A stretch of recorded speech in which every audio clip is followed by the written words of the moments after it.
না নাকে বোতলটা ওইটার জলটা ঠান্ডা আছে।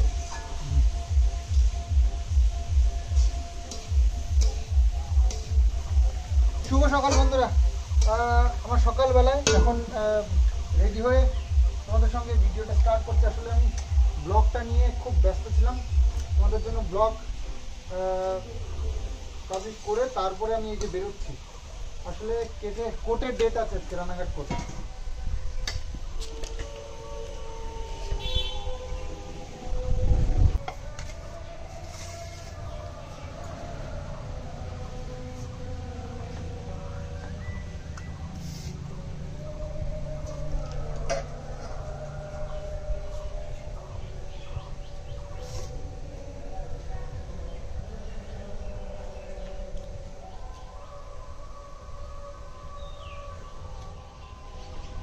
আর আমি দেখেছি আমার যে কোর্টের ডেটগুলো পড়ে না, হয় শনিবার না মঙ্গলবার, এই দুটো দিন খুব ফেভারিট আমার জন্য। কোর্টের ডেটগুলো শনি মঙ্গলবার করেই পড়ে।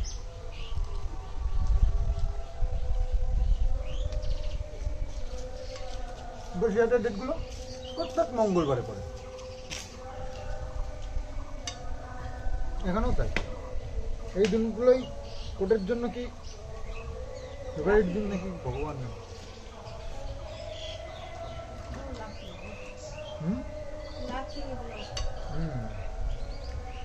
কার জন্য লাগে সেটাই একটু। তো মা আজকে রান্না করছে পেঁপে দিয়ে ডাল, মটরের ডাল হবে হয়তো, আর পটল পোস্ত আর লাউ সয়াবিন দিয়ে ঘন্ট। লাউ ঘন্ট হচ্ছে না?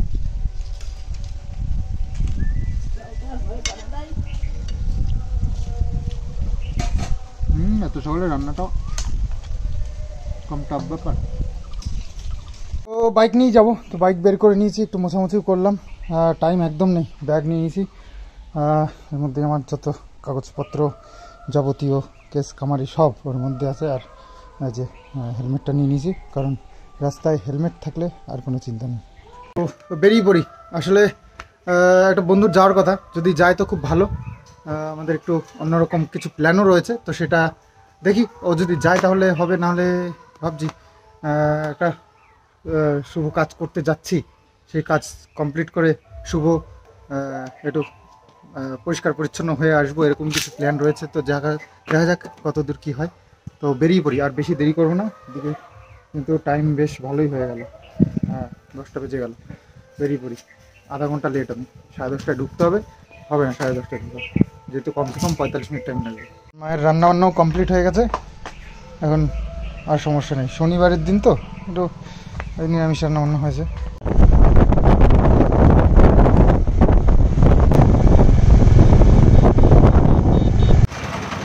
কামগাছি রেলগেট পড়েছে,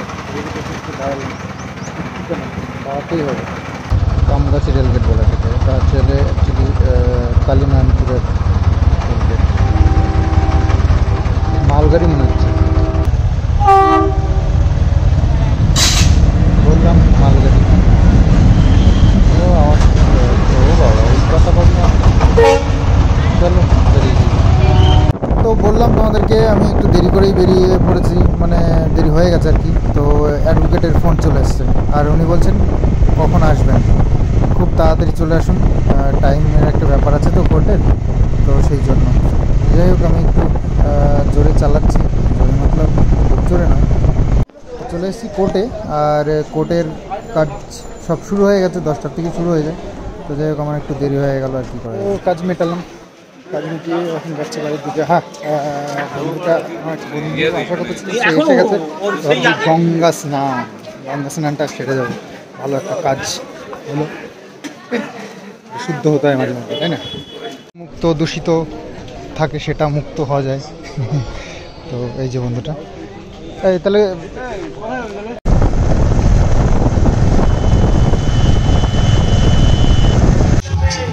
তো আমরা এসে গেছি গঙ্গার ঘাটে।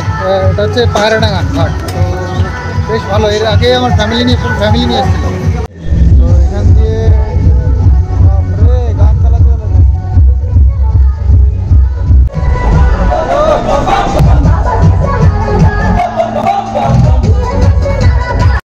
চৈত্র মাস যেহেতু পড়ে গেছে, চৈত পুজো যারা করবে তারা সব স্নান করতে আসে, এরকম গাড়িতে করে মাইক বাজাতে বাজাতে নাচতে নাচতে এসছে। আর এই হচ্ছে মন্দির, মা কালী এবং ভোলানাথের মন্দির।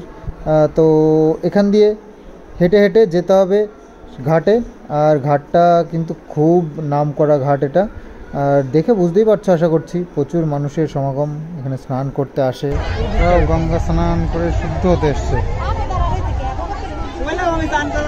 প্রচণ্ড ভিড়, যেহেতু চৈত মাস চলছে এখন, এই চৈত পুজোর জন্য সব স্নান টান করতে আসে। আর বাকি এমনি সারা বছরই ভিড় থাকে। তো এই দিকটা একটু ফাঁকা আছে, তাও আমরা এই দিকটা আসলাম। ওই যে প্রচণ্ড ভিড়। তো ঘাটটা বেশি একটা বড় নয়, এখানে মন্দির টন্দির যা আছে প্রচুর, অনেকটা জায়গা নিয়ে, আর ভীষণ বড় বড় মন্দির, কিন্তু স্নান করার জায়গাটা ছোট করে শুদ্ধ হয়ে যাই গঙ্গায়। এই জলটা একদম দারুণ ক্লিন আছে, স্নান করে বেশ মজা হবে। বহুত দিন নদীতে স্নান করা হয়নি, একদম ঝাঁপিয়ে ঝাঁপিয়ে, আর পরিষ্কার জল দেখেই শান্তি লাগছে, ডুবোতে হেভি লাগবে।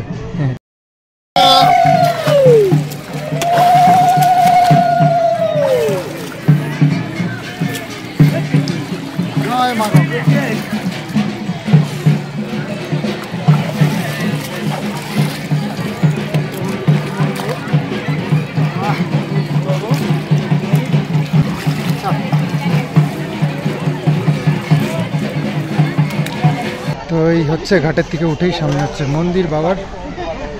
তো এই দিকটা একটু সোজা দর্শন করে যাই।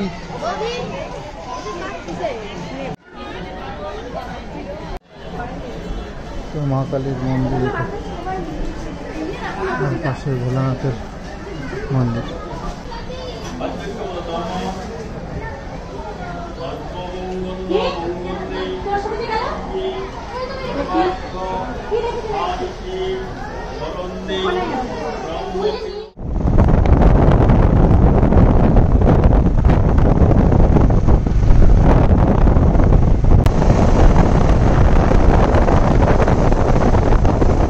এটা হচ্ছে গিয়ে মিক্সি, হাতে হ্যান্ড মিক্সি। তো কাকা রাস্তার ধারেই একটা ঠেলা নিয়ে লস্যি বিক্রি করছে, বলছে একটা কাকার রিকোয়েস্টে খাচ্ছি, বলছে একটু খেয়ে টেস্ট করে বলো। 20 টাকা গ্লাস, টেস্ট করে দুই বন্ধুর, পিন্টু আর আমি। দেখা কি লস্যি খাওয়ায় কাকু।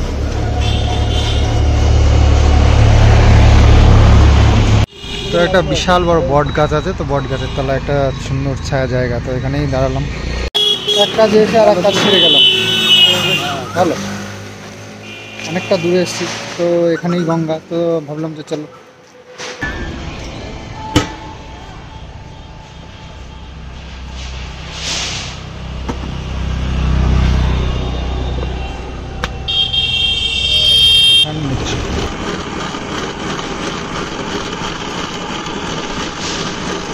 বাড়িতে বানাবি নাকি এরকম করে দেখছিস কি জন্য? দেখছি তো কারেন্ট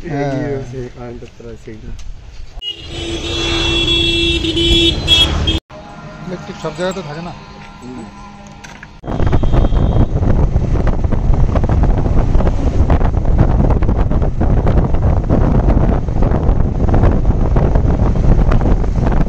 দেখো বাড়ি এসেছি, কিষানু আমাকে নিতে এসেছে। দেখো আমার হেলমেটটা নিয়ে নিছে। তুমি কটা জামা পড়েছো? কেন?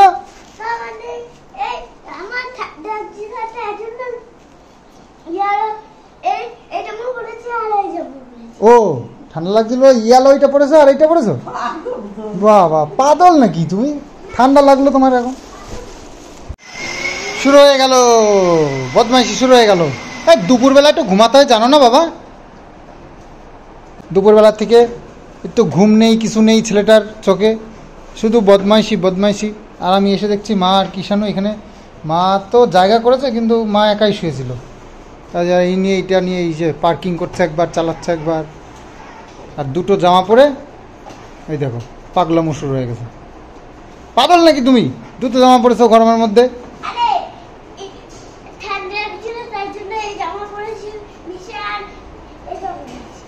বাহ ঠান্ডা লাগছিল। কিন্তু শনিবার তো বাইরে কিছু খাওয়া দাওয়া তো করিনি।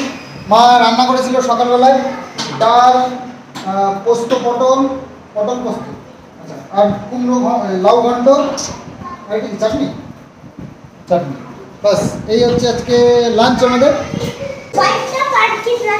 আচ্ছা ঠিক আছে ঠিক আছে, তুমি খেয়েছো? আচ্ছা ঠিক আছে। ওহ, সারাদিন এই দৌড়াদৌড়ি করে এসে একটু খাওয়া দাওয়া করে এখন মনে হচ্ছে যেন একটু রেস্ট করি। তো যাই হোক, একটু বসেছি, বেশ ভালো লাগছে, কানটা নিস্তব্ধ দিয়ে গেছে আর মনে হচ্ছে যেন একটু ঘুমিয়ে পড়ি, বেশ ভালো লাগছে।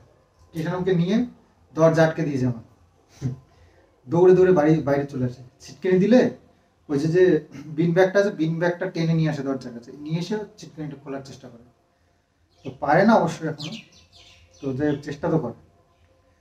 আর হ্যাঁ, সবাই আমাকে একটা কমেন্টস করছো, তো সেটা হচ্ছে গিয়ে আমার মা বাড়ির সব কাজ করে আবার স্কুলে যায়, এটা বলছো যে আমিও স্কুলে অন্তত কৃষ্ণকে নিয়ে যেতে পারি, নিয়ে আসতে পারি। হ্যাঁ অবশ্যই পারি। তো কি হয়েছে না, সারাদিন স্কুলে সব মহিলারা থাকে, মেয়েরা বউরা গিয়ে বসে থাকে, তো সেখানে আমি সারাদিন গিয়ে বসে থাকতে পারি বল, সম্ভব নয়।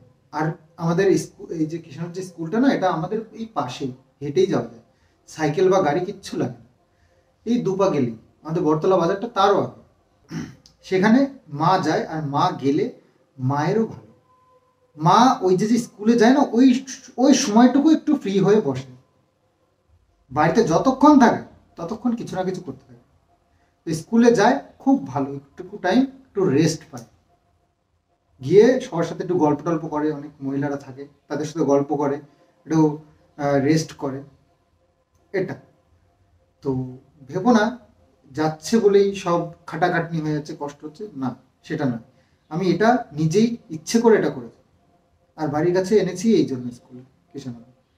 আর বাদগুলো হলে হয় বাবুকে না আমাকে যেতে হয়, আর আমি গেলে আমার কাজের প্রবলেম হয়, এডিটিংয়ে আপলোডিংয়ে অনেক প্রবলেম আছে, বাবু গেলে বাবু সারাক্ষণ বসে থাকতে পারে না, স্কুল মানেই মেয়ে মানুষদের একটা, স্কুলে বাচ্চাদেরকে দিয়ে মেয়ে মহিলারা একটা জায়গায় বসে থাকে, আর কিষাণু এমন, ওকে না রেখে আসা যায় না, যতই কাছে হোক রেখে আসা সম্ভব হয় না, মানে হুটহাট করে ঠাম্মি কোথায় বললে না দেখলেই চেল্লাতে শুরু করবে, কান্নাকাটি শুরু করবে, দেখা গেলো দৌড়ে চলেও আসবে, ওর চেনে খুব ভালো রাস্তা, এক দৌড় দিয়ে চলে আসে এক সময়।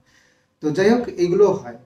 তো তোমাদেরকে আশা করছি বোঝাতে পেরেছি, এই যে যেটা করেছি, মা স্কুলে যাচ্ছে এটা আমি প্ল্যান করেই করেছি।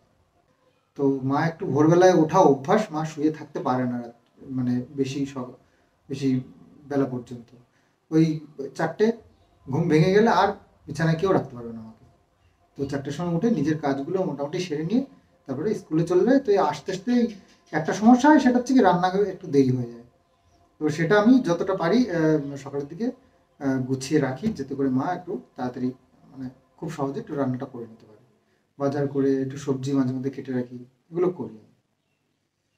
তো দেখুন, আমার ফ্যামিলিকে আমি ভীষণ ভালোবাসি, এতে তোমাদের সন্দেহ আছে কিনা আমি জানি না, তবে থাকার কথা নয়, দেখো সবসময় ব্লগ, তো এটুকু তো আমার উপর বিশ্বাস রাখা উচিত তোমাদের। তো যাই হোক, সবার প্রতি আমার